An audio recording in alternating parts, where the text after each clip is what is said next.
Greetings. Welcome to In Conversation with Trevor, brought to you by Heart and Soul Broadcasting Services. I go beyond the headlines and beyond the sensational. Today I'm in conversation with Lincoln Mutasa, an entrepreneur and the current chairman of the ZIFA Normalization Committee. If you enjoy this conversation, remember to subscribe, to like, and to share. Let's get down to some work.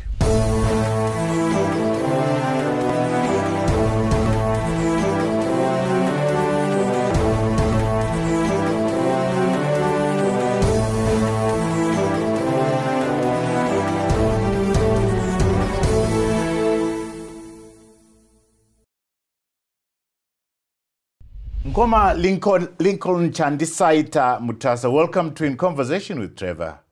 Thank you very much, Trevor, for inviting me to this prestigious program of yours. Thank you so much. I looked at that name, Chandisaita. Talk to me about that. Why did your father give you that name? It wasn't my father who gave it to me. It was actually my grandfather. Right. Chandisaita was his own father's name. His own father was the eldest son of King Tendai Chifambausi Mutasa, who was the last sort of paramount chief before the whites came in of the people in Mutasa area. Right. So how he became king is actually a story in itself.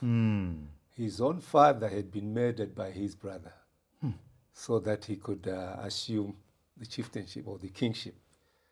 So Tendai, growing up, remembered this. And his first son, he called him Chandisaita because he had not achieved what he wanted to achieve, which was to avenge the killing of his own father. Wow. So he eventually did that, and the rest is history. The rest is history. Yeah.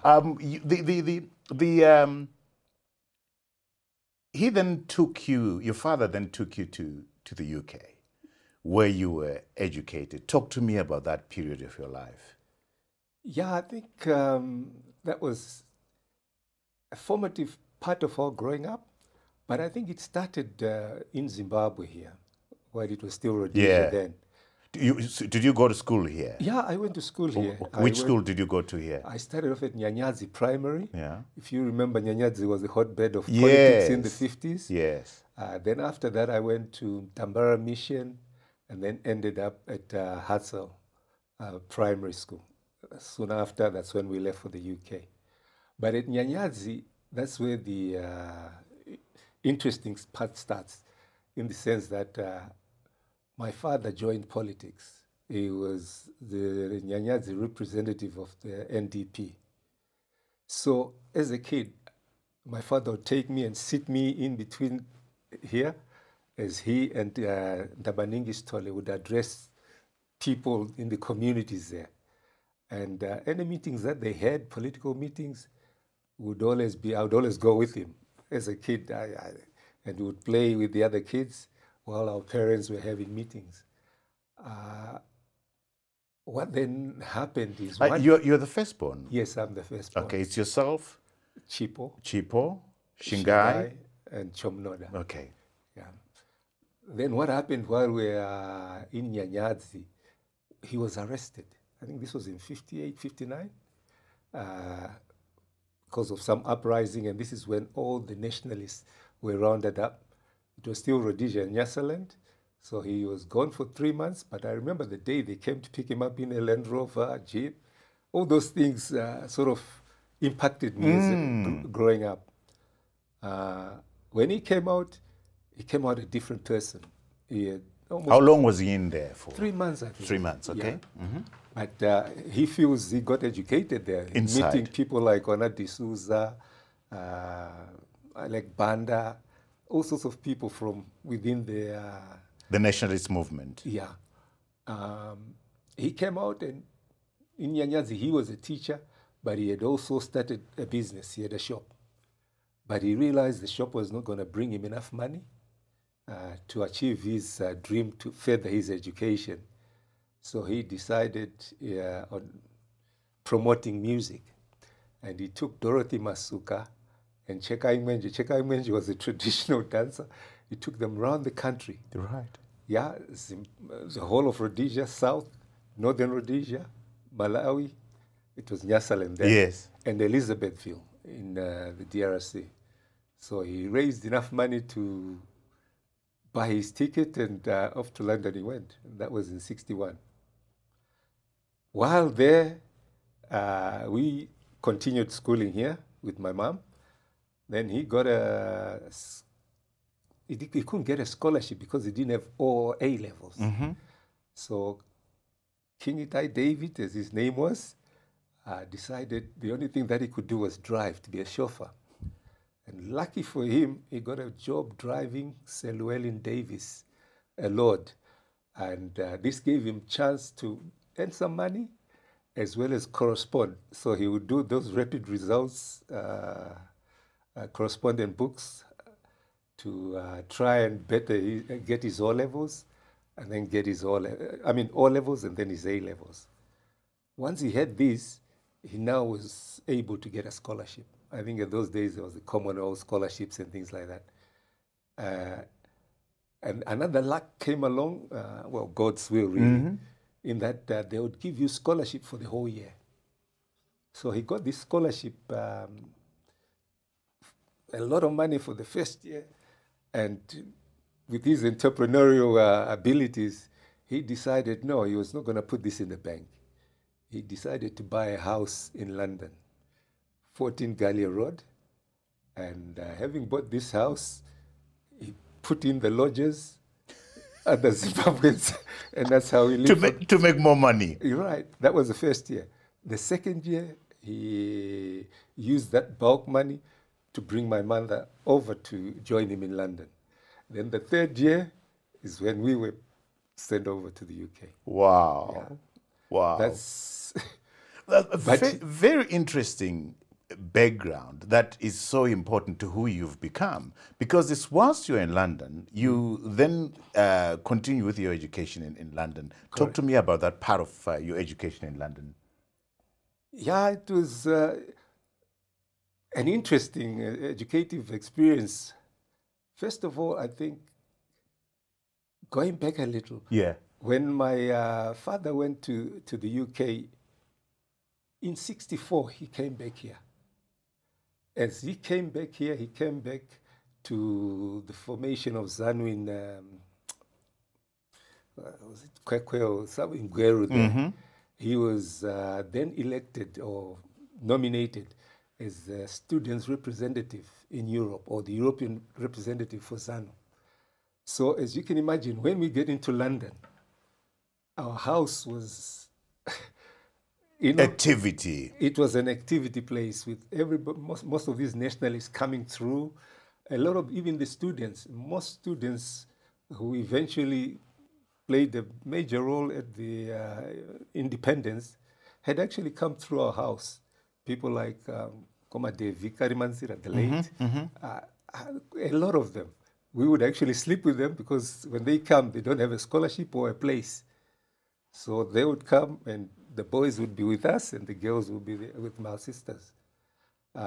So it kept us very, very much in touch with what was happening back within Zimbabwe. As far as the liberation struggle was concerned. Correct, correct. And also I think it gave to us, it was not just about educating children for the sake of, we want you to, we all were doing something with a purpose. It was education with a purpose, and that purpose was we want to go back one day and free our country, or save our country, whichever came first. But you then got attracted, you started playing football. Yes. Talk to me about that part of your life. Oh, I started when I was here. I always loved football. Where did that interest come from? Did anybody else within the family play football before you started?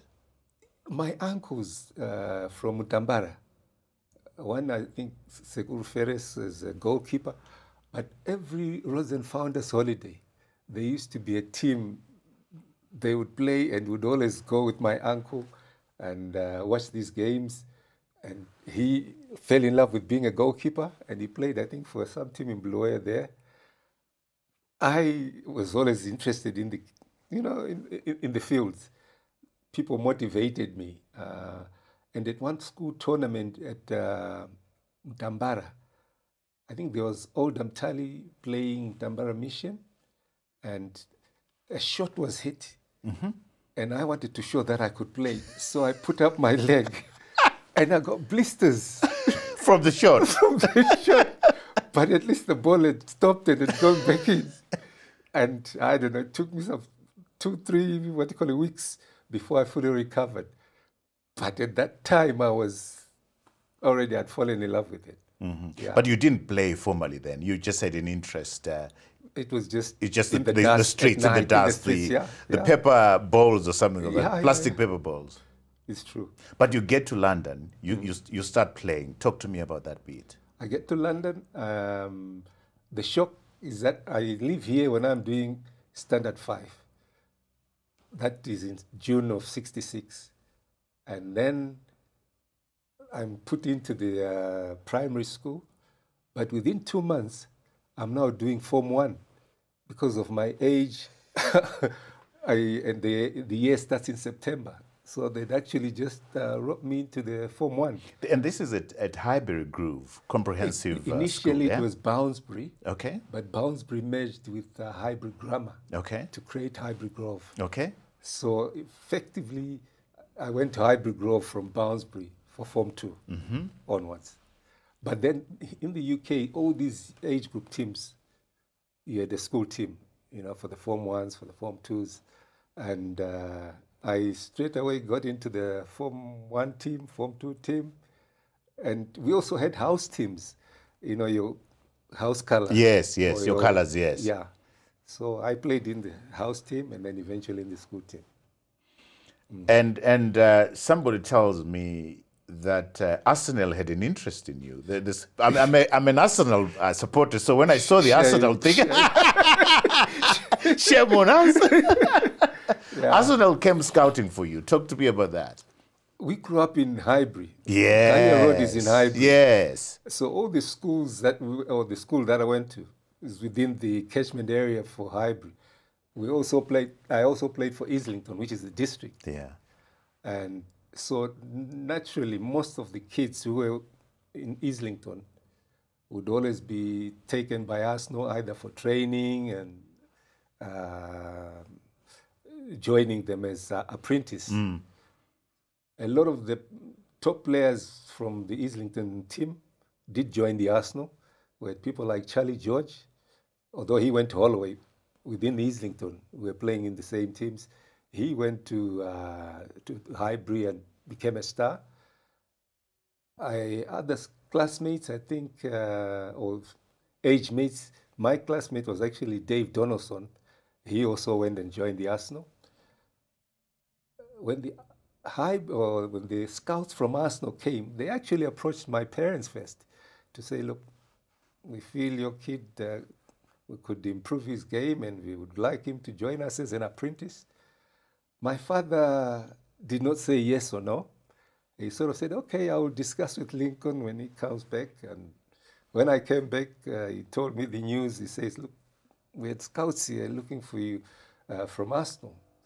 Are you interested? Do you want to play? And I was so excited. And I said, yes, of course, I would love to play. Yes. I'm glad to hear that you said yes at least. Yeah, I mean, although I was a Spurs supporter, I still wanted to, root to play professional football. So he says, look, if you're that interested, I have no problem with that. What I'll do is I will provide you your ticket back to Salisbury. And if Arsenal want you that bad, they can foot your bill. Really? Yeah, as long as you're here on my ticket, you got to finish your degree at least or get your first degree. Then after that, you can play as much football as you want. As much football as you want. So I thought How did you take that? Yeah, I went and thought hard about it. Then I thought, hey, what are the chances of these guys coming for me in Salisbury? Yeah. So I said, no, okay, now I'll do my studies and I'll play football afterwards. We shook on that. And for sure, afterwards, I finished, I graduated. And that calling kept coming. kept So you coming. graduated from Imperial College. Am I Yes, right? yes. With a BSc in electrical engineering. You then did a master's at Leeds University. Talk to me about that season of your education. The Arsenal door has been shut until you Yes. finish. Talk to me about that season of your education. Yeah, I was gifted maybe in maths. So I wanted to do something that had a lot of maths in it. Yeah. And so engineering was the nearest thing that was practical. You know, those days, there was education with a purpose. Yes. And we felt, no, if one does engineering, at least one can always be useful in helping the reconstruction of our country or freedom of our country. So I chose engineering. And from Imperial, I actually didn't go to Leeds initially. I went to Cranfield, Okay. Aeronautical College. Right. Cranfield, there I did flight control systems, which was more how you control an aircraft. It's not the actual driving of it. It's the controls that go to the moving of the flaps, the tail, whatever, to control the aircraft. And to me, this was all relevant in the sense that we wanted to know about the flight of projectiles and things like that, all related to back home. Yeah. Yeah. So then after that, I came back here and eventually went to Leeds to do an MBA. See. Right. But that was already, had already finished that desire to play football. I'd already started playing for Dynamos. So you've already started playing for Dynamos. Talk to me about how you joined Dynamos Football Club as a player. You used to play up front and you used to play as a defender too. Yeah. When I came in 1980, my eldest brother is late now. He was getting married. And he sort of says, no, I want my young brother to come and be a best man or whatever at my wedding. So I flew out here. The wedding was in Blue Air. Maybe you know him, Tendai from Bambazo. Yes, of course. Yeah. So after that, we went back to Mutare, where I was with my dad. He went to a barber shop. And at that barber shop, there was supposed to be a game the very next day. I think it was a Tanzanian team. I can't remember what it was called, versus the Mutare Select. So while they're in the barbers, my father says to the guys, my son is also a player. Now he's okay with you playing football? Yeah, he tells them, he markets me. And the guy says, no, if he's interested, he can come and play tomorrow. It's just a select. We'll see how well he does. So I said, okay. I ran around, looked for some pair of shoes. Luckily, it was a Saturday, but the shops were still open. Found a pair of shoes, and I was at the ground the following day. And I played, but I made enough impression that word got to Harare that there is this guy from London. Next, I see Shepherd Murape with my nephew, Tonderai Nyamroa. We knew where our house was. So I think they met up with Shepherd and told Shepherd, I'll direct you to where Lincoln lives. So they came and said, look, we're from Dynamos and we would like to engage with you. If you're interested, come for some trials. So I said, okay. So I think on the Tuesday, that's when they had the trials, he tells me, come to Rufaro. I thought, hey, it's going to be at the stadium. It was outside the stadium. I thought, what? Yeah, anyway. But irrespective of the conditions of the pitch, I was highly impressed by the talent that I actually saw on display. Because within that small pitch, you had people like Madoba. That's Kachere. Oh, yes. Sane Marimo, Hamid Dana. There was a lot of skill within that dusty field. Yeah. So I then say to Shepherd, okay, no, I'm interested, but I need to go and wind up my work in the UK. He says, okay. So we agreed, and I went back to the UK. As soon as I arrived, I gave my notice, and I told them I'm going to play football. Wow. Yeah. I was now working for a company called Rocca Dynamics Engineering, which was, from an engineering point of view, it was more or less software. It was software development. So football pulled you that much that you said, I'm going to leave this career in the UK and come and play football. Yeah. Talk to me about that. Yeah, it's true. To me, I felt, look, I've achieved what my father wanted me to do. The academic has been done. Yeah. It's now time to, follow my passion. And not only that, he had started a business here. And I felt, no, maybe he needed support as well. Yeah. So there's no need for me to continue. Let me come in. We got to take a break there. When we come in, we're going to pursue this part of your love for football with Dynamos, and then get to the position where you are right now, trying to fix ZIFA. So at home, don't go away. Join us on the other side. People who are extracting money from the clubs, it's just too much.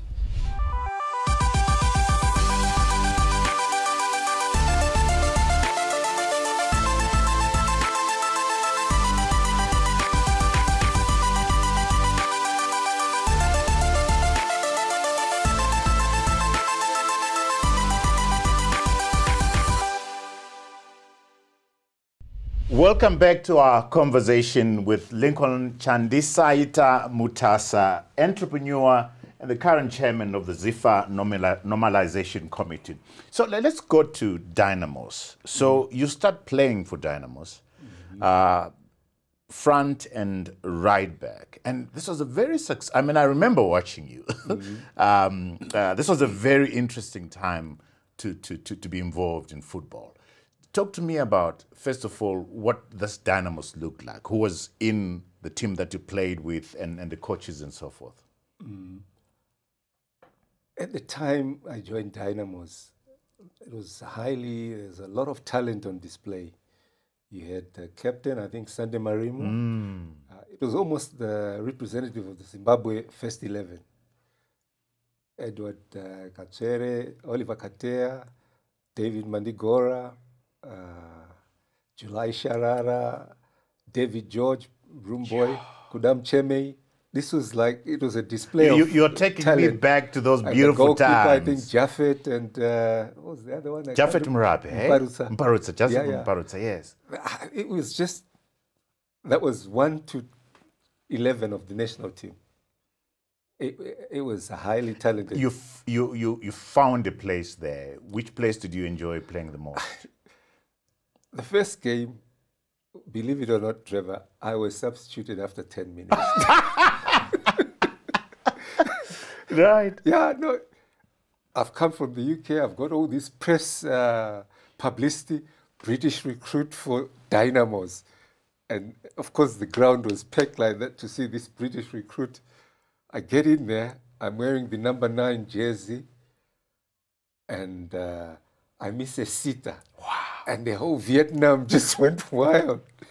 So I was able to, accept that, yeah, fine, I've been substituted. But I don't know whether it was because of... stage fright. Not stage fright, I think more the ground. It was hard. Yeah. And, the pace of the ball was slightly different. That's why I missed it. And it took me time to adjust. But in the UK, I used to play as a midfield and going up front. So here, Shepard says, look, at the moment, I think David George was injured. Go in and play. So I did that. But I also thought it helped me build my character. Because after that, no matter what people say now, it doesn't faze me anymore. Because I was able to deal with that failure. Yeah. I was very, very much at home, because I realized, and in fact, it was those players, same players, who actually encouraged me. They told me, hey, don't worry, don't listen to Vietnam. Go and do your thing. But Vietnam has always been threatening, isn't it? If the noise comes from Vietnam, the coach would have to respond, and the team might have to respond. It's true. And it's so powerful that when you're playing teams, that 12 That men, side of the ground, yeah? you find a lot of the players who run away from them to try and Because insults will be coming to you and all left, sorts of right, stuff. and center. Yeah. Left, right, and center. But your team was very successful because you won 4 league titles, 1980 to 1983. You won the BAT. The BAT Cup was a prestigious cup. You won the Rothmans Shield, which was prestigious and had a lot of money for the players. Talk to me about the pride of being associated with that successful team. I believe the success really started building up when we sent our coaches to Brazil. What happened is when we got into Dynamos, it was very obvious for me that the administrative aspect of the club was a bit lacking. Remember, I said Shepard came for me. Yeah. At that time, he was the chairman and he was the coach. He was everything. The tea person and everything, yeah. So I think we also had Trevor Ncube join us. And we decided, look, let's go about professionalizing Dynamos. And first thing that we actually did was we looked for a proper administrator, and we thought Job Kadengu. He came in as our chairman. Wow. And then with Trevor, we designed the logo, the Dynamos logo, so that it would be on all letterheads and things like that. I think we also started looking for offices. And with Kadengu, we also agreed that, look, let's have a sideline. And we opened that sports shop in Julius Nyerere Way. But unfortunately, Job Kadengu, within a year, he was hoisted up to ZIFA. He became the ZIFA chairman. So this left a vacuum within Dynamos. And all the other players at that time, and Dynamos was a players' club. The rest of the club decided, no, we want you to be chairman. To be chairman, which I partially accepted, but I really wanted to continue playing football. So I played for another year while we looked for a recruit, and decided then, okay, let's hang up our boots and focus on administration. So you were chairman of Dynamos Football Club from 1984 to 1987, hey? Correct. And in fact, even, was it 83? I can't remember. I started 83 to 87. Because in 83 is when we actually sent Sunday and the late Obadiah to Brazil for training. Once they came back, they started playing a different type of football, which kept us way, way above the rest. And I think even the country has benefited as a result of that investment. Yeah. Because Sunday has done some remarkable things, even within the even Obadiah Sarupinda. You know, they became an institution. They became a way of playing football. Correct. And that gift keeps on giving as far as Zimbabwean football is concerned. Yeah. And you were part of that. Well, I think I wouldn't want to take credit for it, but when Sunday came back and Obadiah came back from Brazil, before they went onto the pitch to train players, I sort of said, no, gentlemen, share with us what you've learned from there. So with the whole club, we went into, I think it was at Postals, into the hall, and we started talking to them and asking them questions. And they told us, look, from what we've been told, there's 5 golden rules to a successful football team. And the first and most important is good administration. The second one, I think, was discipline, you know. Third was psychology. Then you get the tactics and training way down the line. So clearly it made us very aware that it was important to get the organization, the administration in place. And this is the same thing that any successful football club, you'll always find the administration is in order. When that is not in place, it filters down. It shows. It shows. So, I know you're saying you can't take the credit, but you in a way, yourself, Trevor Ncube and all those guys managed to professionalize the running of football, particularly Dynamos. At that time, yes. At that time. You bought some land, Talk to me about that bit of your life. Yeah, as I mentioned, we had already started with the sports shop. Yeah. When we made money, we would pay the players. We paid the players sufficiently enough for them to be able to afford even buying their own houses.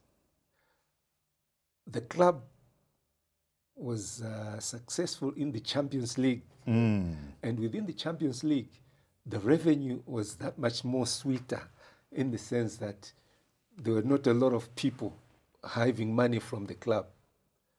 So each time we're in the Champions League, I think ZIFA got a percentage of about 5% as opposed to the original 15% that they were getting for this Champions League. And we controlled our own gates. So from those windfalls, we're now saying, let's invest. And the first thing we invested in was a property at 47 Livingstone. Why? Because we had players coming from Blue Air and things like that. We wanted accommodation for them. So you found goalkeepers like Lucky Dube. That's where he would stay. And the other players. Wangi Colliery, Lucky Dube. yeah. You know, he was a good player. Yeah. And then the other, when the next windfall came, we decided to actually invest in land. I think it was 90 acres in waterfalls there. The objective was, one, to have our own training ground, facilities, but more than that, it was looking at the welfare of the players after their playing days. We wanted this to be a place where former players, you know, it's their brands. Of course. And with that place... their lives, their families. Yeah. People would come there to talk to them about a game of football that would have happened. They would be working either in the bar or in the grounds. We wanted to create employment for the former players.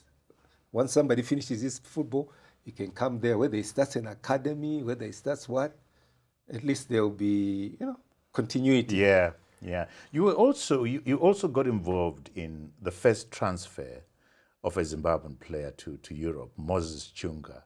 Talk to me briefly about that. I mean, Moses Chunga was a household name, was a talented guy, a man with an attitude, a man with charisma.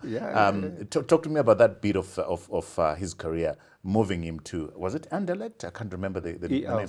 Yeah, right. Talk to me about that bit. In Belgium. Moses was not really the first. We had people like Freddie Mkwesha who actually went over and played, but I don't think the clubs benefited. All right. But with Moses, this was a proper transfer whereby the club paid our club here. In fact, these guys in Ulster or wherever they were came out looking for Sticks Mtizwa, I think.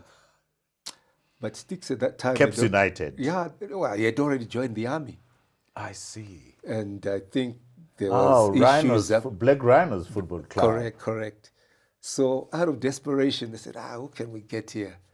Then somebody referred them to Dynamos. Said, look, there's a Moses Chunga there. They came to me, I said, guys, if you want Moses, if you're willing to give me this amount of money, no problem. So we negotiated, we agreed. I also insisted that, look, I want an apartment for him in Belgium. I want to make sure that when he gets there, he's comfortable. He's comfortable. So we agreed on that, and that is actually also the beginning of the end as far as my tenure with Dynamos is concerned.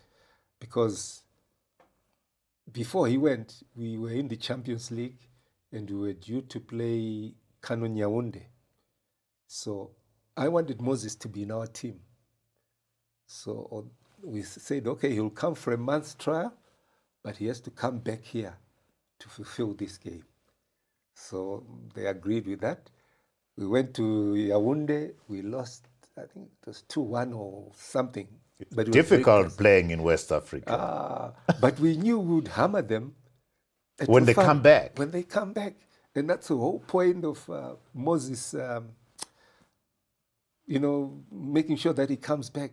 We wanted to play him at Rufaro, where the Vietnam, that intimidation will be there. But unfortunately, it also coincided with the opening of the National Sports Stadium. So we were arm twisted to play at the National Sports Stadium. play at the National Stadium. But I was so disappointed after that. I just said, this is a waste of time. You decided to leave football because of that? After that, yeah. Because to me, we didn't have to play there at that stage. We had actually said, look, we could play all our games so that the Vietnam can get used to this stadium. You know, and when we get to the semi-final, we'll play there. But I think they thought, it's too much of a risk. We won't get a bigger game than Yaoundé.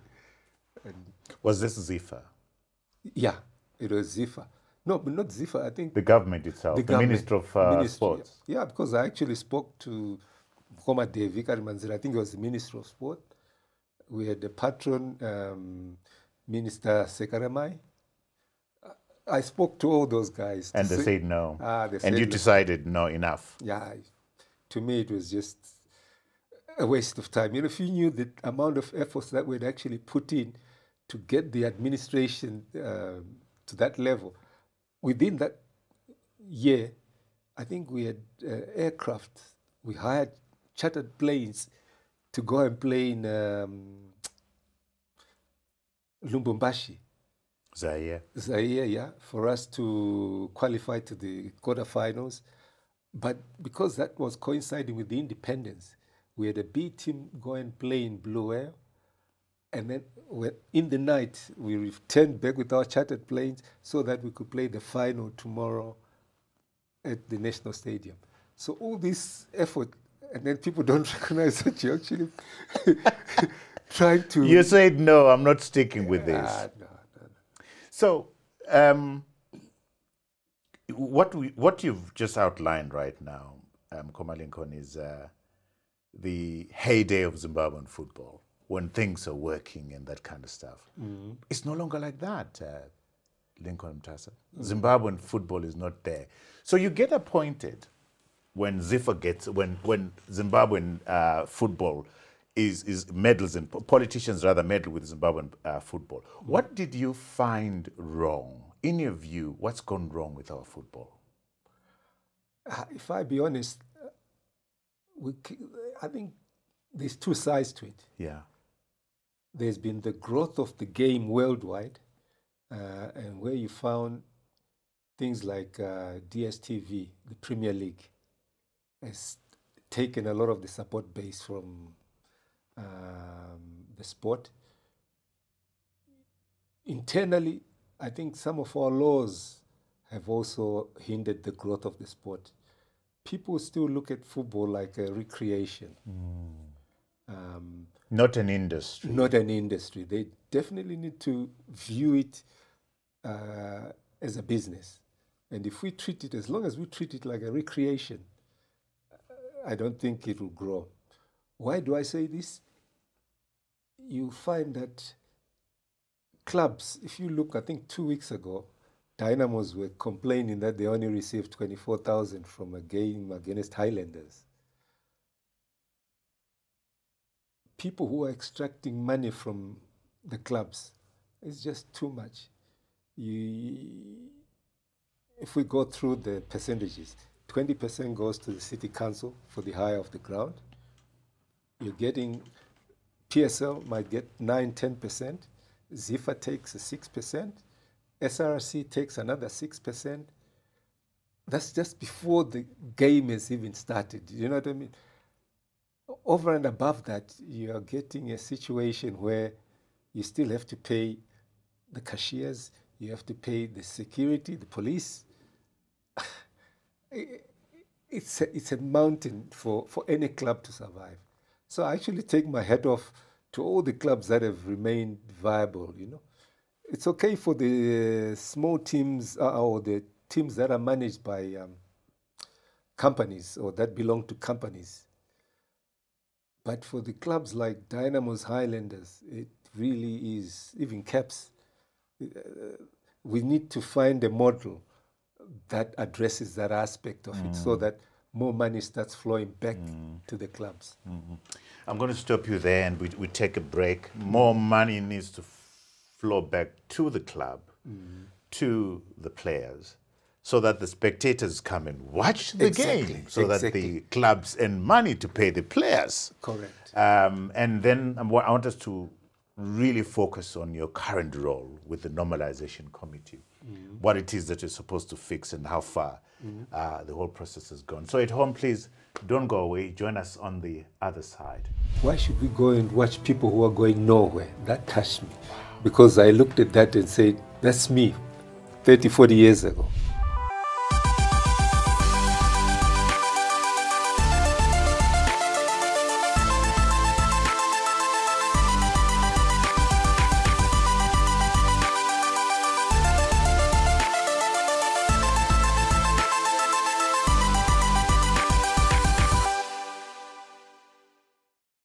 Welcome back to our conversation with Lincoln Mutasa, an entrepreneur and the current chairman of the ZIFA Normalization Committee. So I must share with you, Koma Lincoln, my love for football.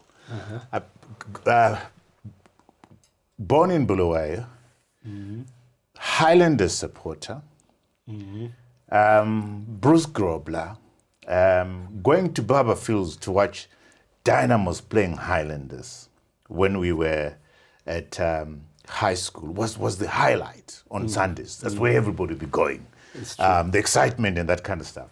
Then when I came to the University of Zimbabwe, continued, Highlanders.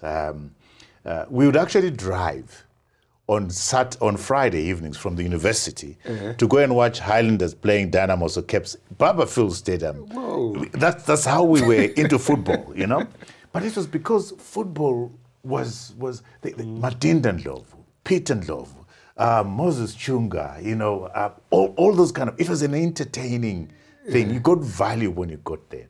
Things are not like that, which makes me ask you the question, why did you think you should go back to ZIFA with all this mess?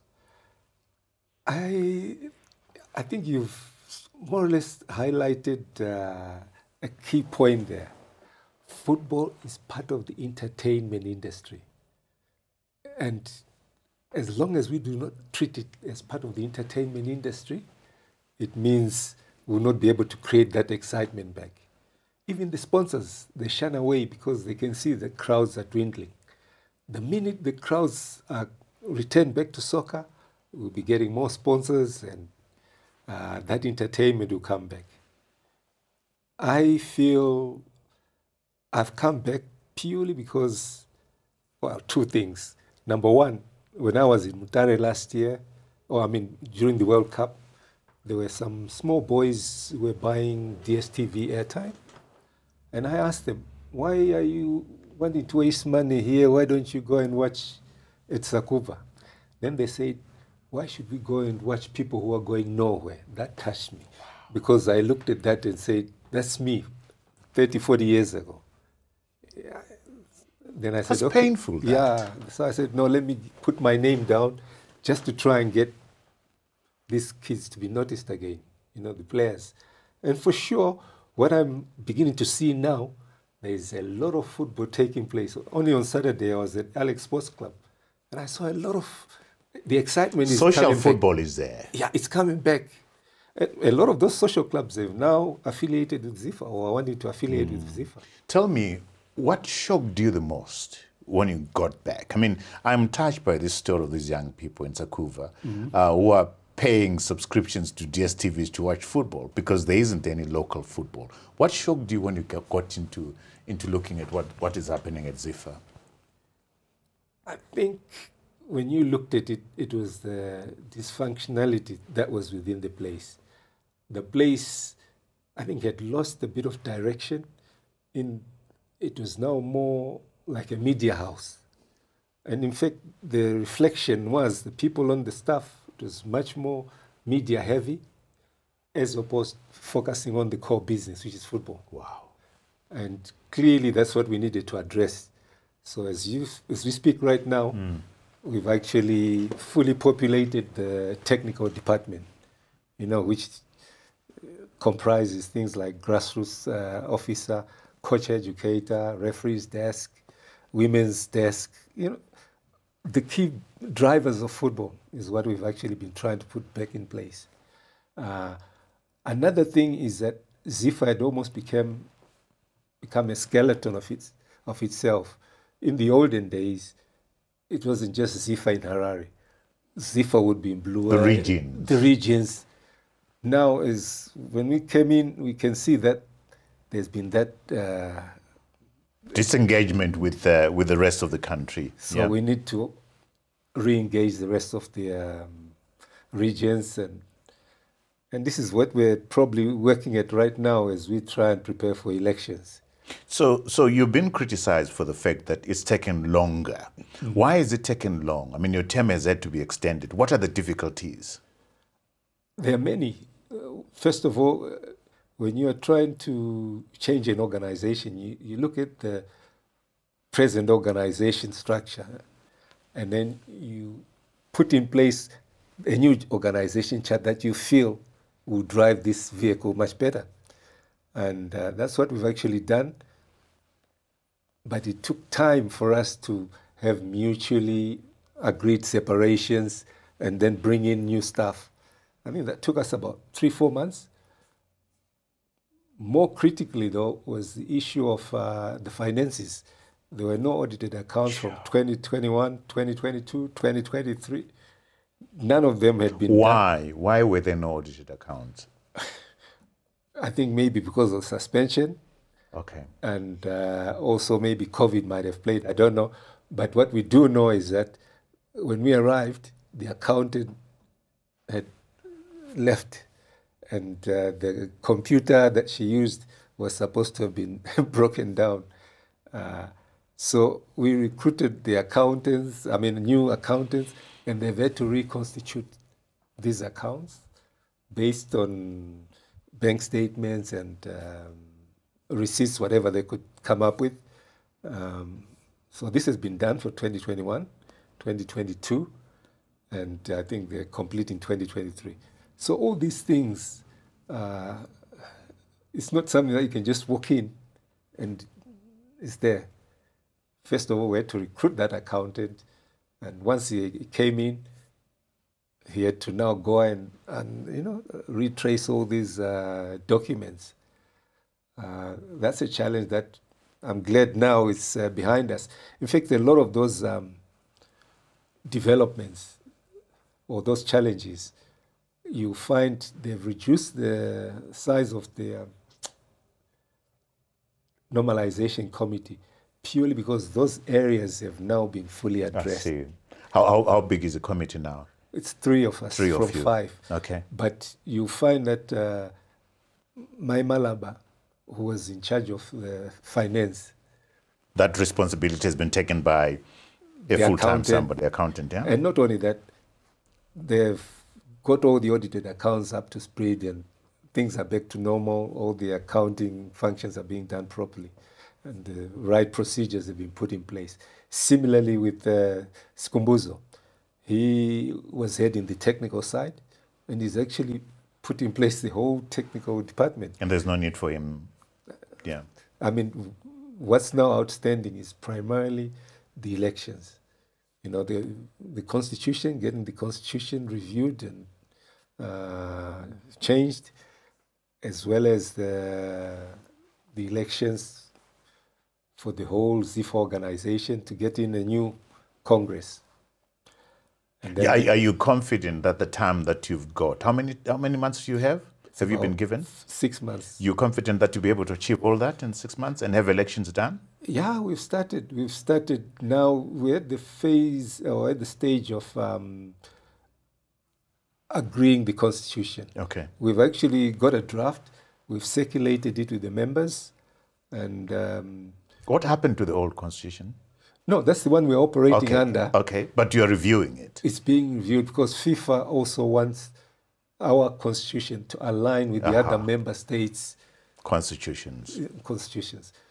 I'll give you a clear example. In the 2013 constitution, ZIFA only has something like 4 women. I see. Representation. Whereas going forward, FIFA is saying, no. If you have a women's professional league, they should also be treated like you're treating the men's League, professional yeah. league. The reason, the main driver of finance as far as FIFA is concerned is the media. The media rights for Women's World Cup is raking in almost similar to that of the men. So let them have a voice. And those are things that we're really addressing at the moment. Yeah. Is the women's side, in terms of football itself, are you happy with where it is in Zimbabwe? Now, this year, I think it's moving in the right direction. Yeah. FIFA were able to inject, I think, close to 200,000 to the clubs. Each club getting a certain amount, but that was conditional in that they professionalize. In other words, they must have a proper bank account, proper constitution, each club. So as we speak right now, all those 16 clubs have that. And they're getting support from ZIFA. Yeah. From FIFA, sorry. From FIFA. Yeah.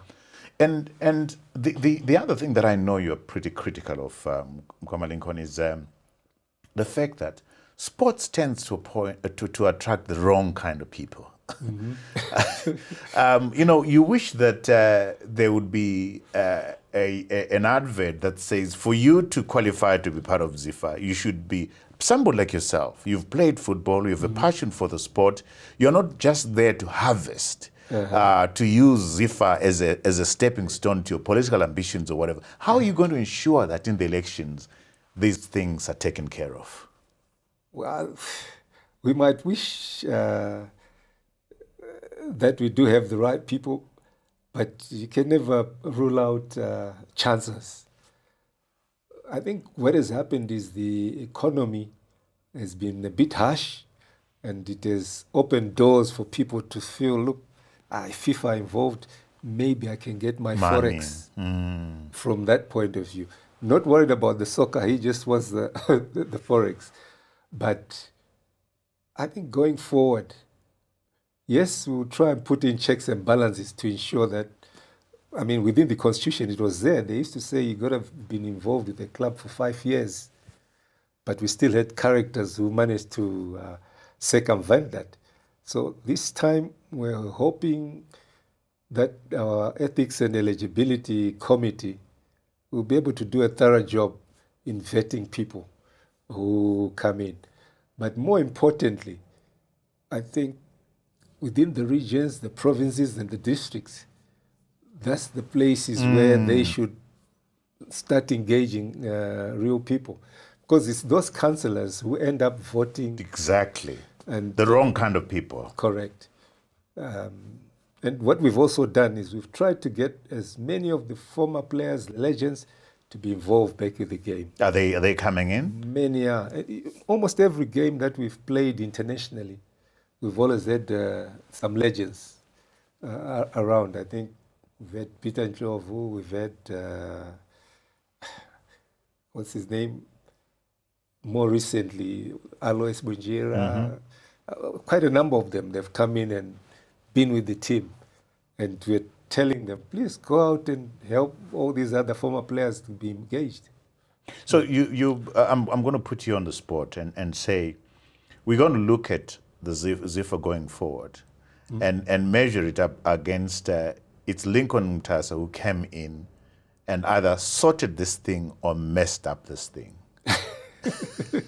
Yes. What's your pushback to that? No, we definitely have sorted it out. You've sorted it out. Once we have the core business in place, the core business of football is football. Yeah. And the technical department has to be the driver. You cannot have accounts driving the football. And that to us is the biggest focus. And we've also started engaging creating the right structures from the grassroots all the way up. I think we have a FIFA for Schools concept. This one is very important in the sense that in our schools, football has always been played in the second term. But with FIFA for Schools concept, it's wanting schools to treat football like a PE subject so that it's played right through.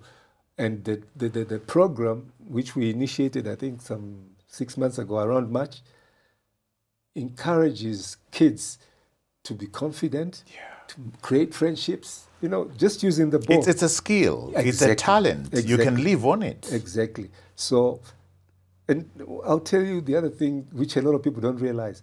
Football is probably one of the biggest employers in the world of accountants, of lawyers, of doctors. Many of these professional engineers, in construction of stadiums, it's a major industry. So it ought to be taken seriously. Media. The one thing, Lincoln, that has suffered is the ZIFA brand. Correct. I don't think that you're going to wake up in 2025 and suddenly people are in love with ZIFA. I think people are going to take the view, let's watch and see if these guys are going to deliver. Let's watch and see if ZIFA is different, if Dynamos is different, if Highlanders is different. What assurance can you give us that things are different? Well, immediately when we got into office, we decided we couldn't operate from 53. We needed to renovate 53. We opened office at 66 Bishop Go, which created a new image. It's 53 Livingstone. Is it 53 yeah, 53 Livingstone? Yeah. And then with 66, what we've done is we've brought in new people for the administration. FIFA or ZIFA comprises the Congress as well as committees. And I've gone to a lot of these people, we have gone to a lot of these top people in the country, in the private sector. In the private sector, to say, look, come and serve on our committees, because we need you on those committees to rebrand the organization. And we have people like Much Masunda now, Nyasha Jo, quite a number of these that's beautiful heavyweights to hear. have come in, showing that they feel it's their responsibility to rebrand the game. I had Nigel Munyati sitting where you're sitting, and we're going to play his comments, if we could listen to the comments. It is a huge iceberg. When you're going into it, you think it's just a little cone on top that you need to just, take care of, only to realize that underneath the surface, there is a huge, huge iceberg. Describe the iceberg to us. The iceberg is about incompetence in its administrators, but more seriously, the lack of governance.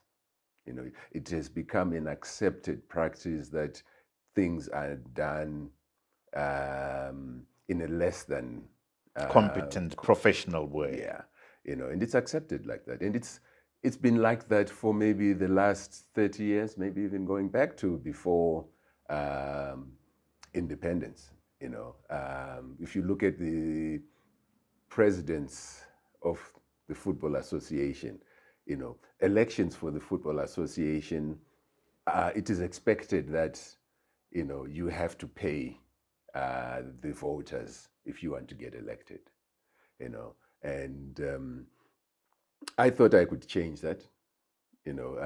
After my time with on the ZIFA board, I became so frustrated that I decided to challenge the then president, Mr. Dube, and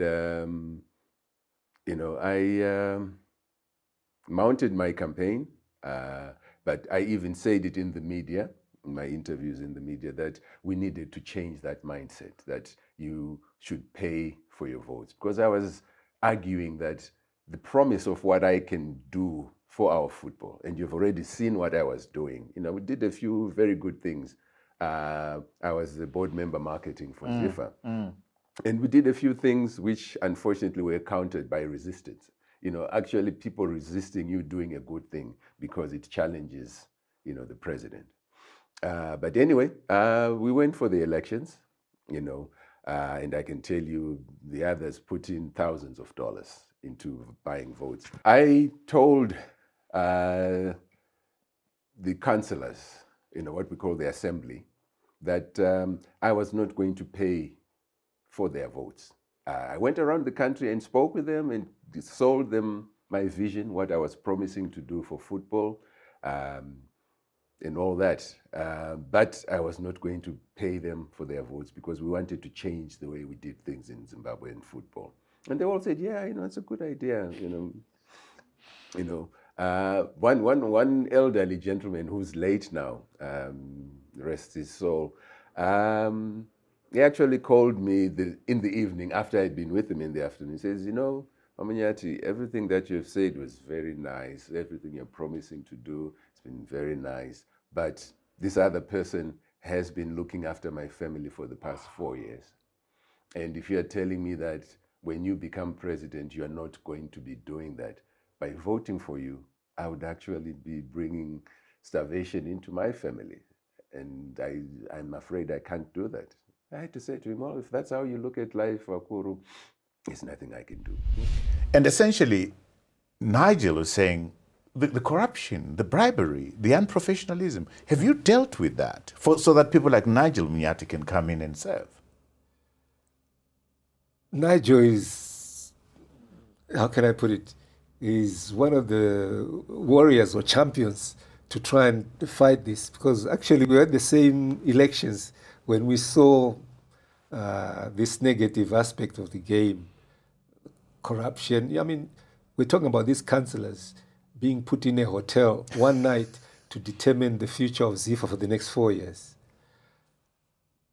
We cannot say we've dealt with it. That I would be lying. But we are trying to make as many initiatives that we can to try and address it. Tell me, as you're talking, I'm saying to myself, would you be available to be ZIFA president for the next term, for instance, so that you stabilize this thing? I mean, I know it's going to be an election. I'm putting you on the spot. No. Part of the condition of being on the normalization committee is that you do not run in the elections. Okay. In other words, what we're doing, we're not doing anything to try and put ourselves in an advantageous position. Yeah. We're actually addressing the issues that needed to be addressed and make sure the EXCO comes in and be able to run. And not only that, I don't think I've enjoyed... You're not young anymore. That's what you're trying to say. But I think lastly, I mean, as we close, why, Lincoln, are we still having foreign coaches? Why foreign coaches 44 years after independence? Can we not put a program in place that ensures that? No, I think you're very right. We do need to develop our own coaches. As I mentioned, we sent Sunday and Obadiah way back in the 80s. And right now, we've been discussing with SRC to engage with 1 or 2 Premier League clubs so that our coaches can be attached and they can come over here and train our local coaches. So that program is in place. But as of now, we were talking about corruption just now. A major hurdle is that people no longer have confidence in local coaches. The reason, they feel that these local coaches are not as unbiased in their team selection. Okay. And they might be compromised by people who want their academy players to be playing or their club players to be playing. Purely because once a player is playing for the national team, he's noticed and he's more marketable. Yeah. So to try and address that issue, we may decide, okay, for the next 2 years or so, let's bring in a foreign coach. There is this divide between, UK-based players or the diaspora players versus the local. We want somebody who can just merge, get the best talent from wherever we can get it and represent the country. I have confidence in the local coaches, but I think what we're trying to address is a perception that's already out in the streets, thinking, if you have a local, he's going to put players from his own club. But don't we avoid those things, Mkoma Lincoln, by making sure that we have a constitution, we have a way of how you select people, you have structures in place, you have institutions in place, and this thing runs on its own. You've seen what happens in the English Football League, and why can't we do something like that? Well, I think now it's in place, but when we started, remember, part of our mandate was actually to run the affairs of ZIFA. There was no exco, there was no admin. Yeah. In place. I mean, there was an administration, but it wasn't soccer focused. So initially, we got involved. In fact, SK and myself and Rose got involved with the selection of the coaches and things like that. But as we stand now, the technical department is fully in place, and there's a technical committee, which has got Shasha Dube as the chairman, and I think Benedict Moyo is also in that committee. They're the ones now who are tasked with selecting the coach and moving forward. So slowly coming together, I'm sure we'll win. That's good. It's important that you win, because it's important that our talented children who want to play football, young men and young women, are given that opportunity.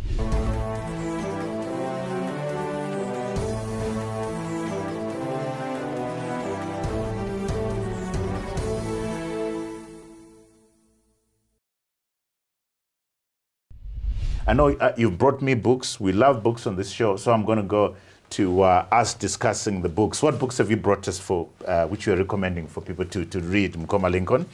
This one had a big impact on me. I think I read this when I was about 16, 17. How to Win Friends and Influence People. Dale Carnegie. Dale Carnegie. Why I like that book, or what it taught me about the importance of listening to people.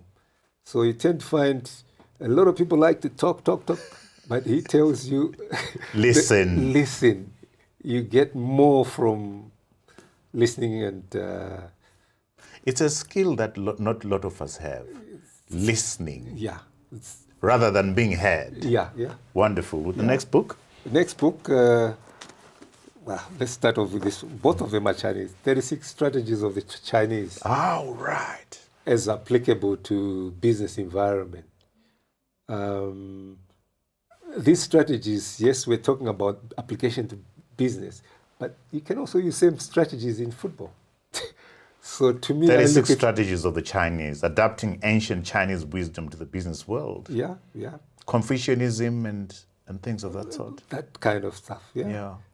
And to me, we can also look at it from Ngano Zetaita Orirwa. You know, our traditional folklore. And the lessons from there. And that's what attracts me about that book. Fantastic. And the next book? Next book is 100-Year Marathon. China's Secret Strategy to Replace America as the Global Superpower, Michael Pillsbury. So why are you reading lots of Chinese books? Because that's what I'm doing too. Why?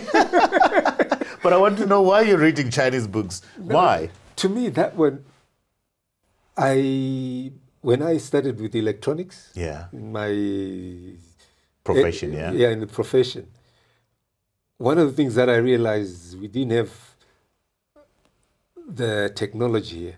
So I was very interested in how the Chinese have been able to, adapt and be the leaders. That's the fascination that I have too. How did China do it? Exactly, and that book talks to us about it, whereby it highlights that the Chinese are also good listeners in a way. They appear foolish, but meanwhile they were actually... They internalize things. Yeah, they're accumulating this knowledge such that right now they can take out any satellite. That's the thing that I hope I'm not putting into trouble here, but our leadership says we should look east. But I think we need to learn from the East.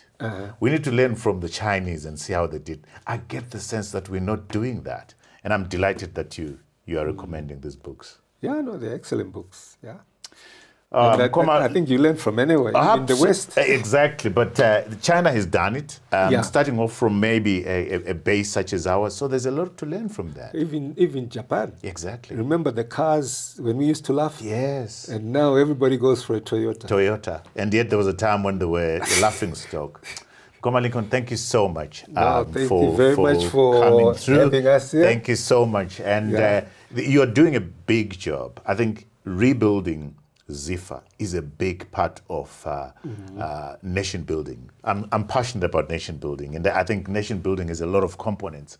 And our culture, sports plays a big role in nation building.